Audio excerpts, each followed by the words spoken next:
변론 과정은 굉장히 치열했다고 하면은 치열했습니다.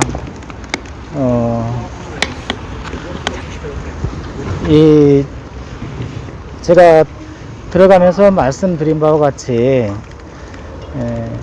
이 사건은 집행정지 사건이기 때문에 집행정지의 필요성이 이 법원의 심판의 대상입니다. 그런데 신청인 측에서는 그 필요성에 대한 말씀은 아주 작게 하시고 징계 처분이 위법하다, 감찰 절차가 위법하다, 직무집행정지 명령이 위법하다, 이런 얘기를 주로 하셨습니다. 그런데 그것은 이 법원의 심판 대상이 아닙니다. 필요한 것은 과연 집행정지를 할 필요성이 있느냐는 문제고, 필요성에 관한 문제는 회복할 수 없는 손해가 있는지, 긴급하게 정지할 필요성이 있는 것인지, 폐소의 가능성이 확실하지 않은 것 등 이런 요건들이 지금 이 사건의 심판의 대상입니다. 이 피신청인 측에서는 주로 이 심판의 대상에 대해서 법원에 설명을 드렸습니다. 신청인은 이 회복할 수 없는 손해에 관하여서 검찰총장으로서 명예, 법치주의, 검찰의 중립, 이런 거대한 담론을 말씀을 하시는데, 집행정지 사건에서 이 손해라고 하는 것은 이러한 추상적인 손해가 아니고 개인의 구체적인 손해입니다. 그래서 손해가 없다고 회복할 수 없는 손해가 없다고 할 것입니다. 급여는 정상적으로 모두 지급되고 직무 권한만이 배제되는 것입니다. 긴급한 필요성에 관하여서도 12월 2일이면은 새로운 처분이 있어서 직무집행정지 명령이 실효됩니다. 이틀 후면은 실효되는데, 이틀 후에 실효될 것을 지금 시급하게 긴급하게 정지할 필요성이 없는 것입니다. 그런 점에서도 직무집행정지의 요건이 성립하지 않습니다. 그 다음에 가장 결정적인 것은 패소가 확실하지 않아야 되는데, 신청인 측에 패소가 확실하지 않아야 되는데 12일 결정이 있으면은 이 사건 직무집행정지 명령은 실효되기 때문에 소익이 없어서 각하되는 것입니다. 결국은 패소하게 되는 것입니다. 그런 점에서 이 사건 집행정지 사건의 요건은 전혀 성립할 수 없습니다. 이 사건 신청인 측의 소는 제가 보기에는 심판 대상에 대한 잘못된 판단에서 하지 않았나 싶고요.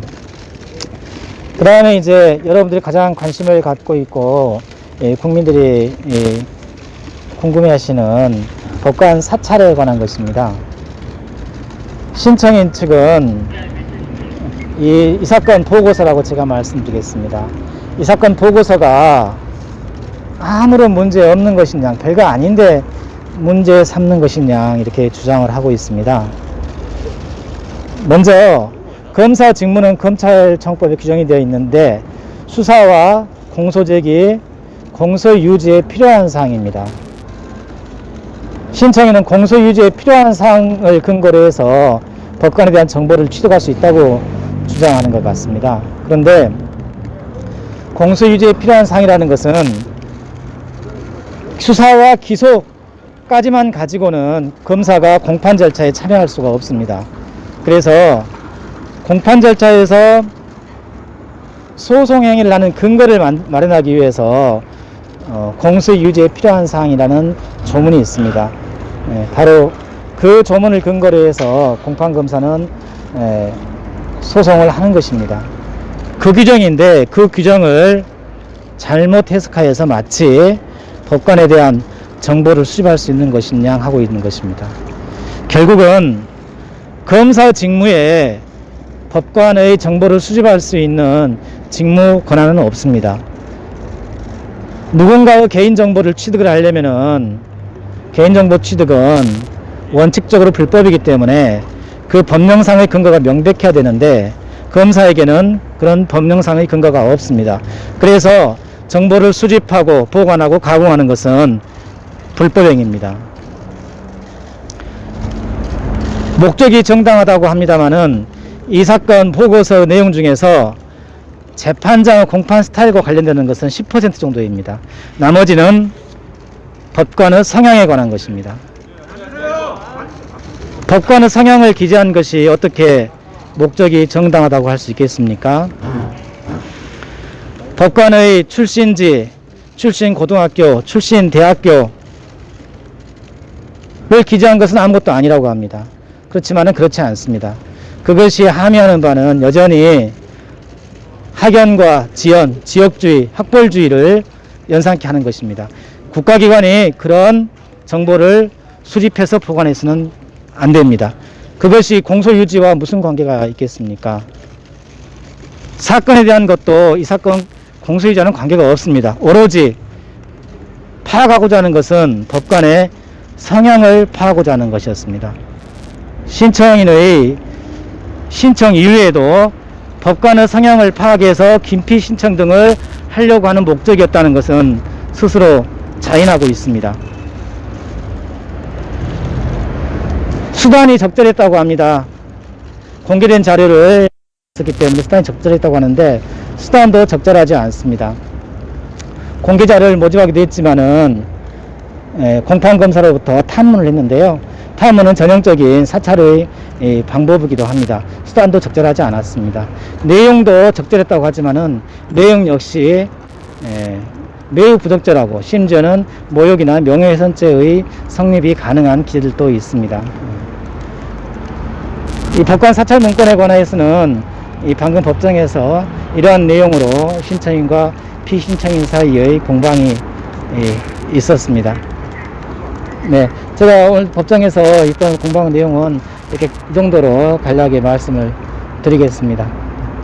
모든 공무원들은 징계 회부되면은 직무에서 배제하는 대기 발령을 합니다. 징계가 청구됐기 때문이죠. 검찰총장이라고 해서 다른 공무원들과 다를 이유는 없죠. 징계가 회부된 이상은 대기 발령을 해야 됩니다. 이것은 그냥 일반적인 얘기입니다. 그런데 이 사건의 경우에 지금 신청인은 징계 대상자이고 수사 의뢰가 된 상태입니다.